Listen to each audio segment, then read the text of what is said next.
ang pinakamalaking pwede mong isuporta sa mga kaibigan mo na nagsimula ng small business or mga kakilala mong nagtayo ng computer shop business, computer store business, or nag-post online as a computer technician.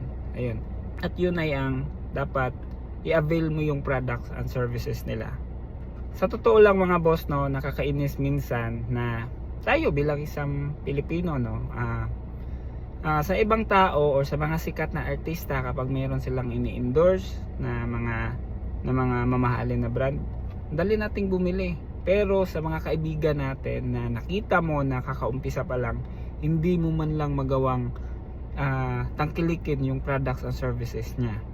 Minsan nga mga boss, no, kulang-kulang na lang, hinihingi mo na lang yung product dahil binabarat mo sila. Palagi kang nagtatanong kung mayroon bang discount, ganon. Sana wag naman ganon.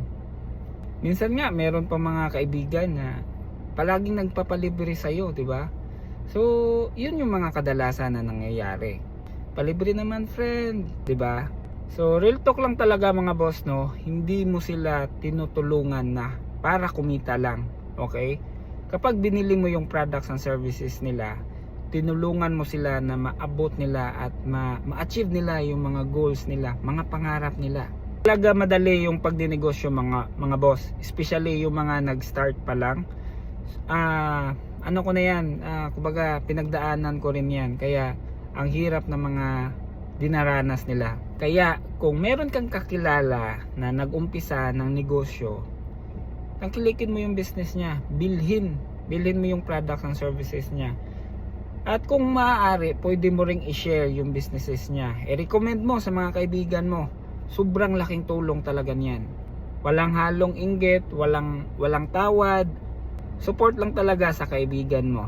Kaya sa mga kaibigan ko, mga kakilala ko, yung mga unang customers na tumangkilik sa products and services namin sa Blue Arm Computers, no, maraming salamat talaga. Kung hindi dahil sa inyo, hindi kami umabot ng 5 years.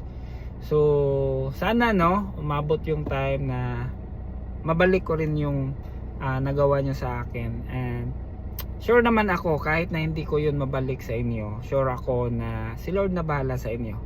So ayun, sa lahat ng nag-support sa akin, thank you so much. Thank you so much guys. Grabe yung supportan nyo since day one. Grabe yung suporta.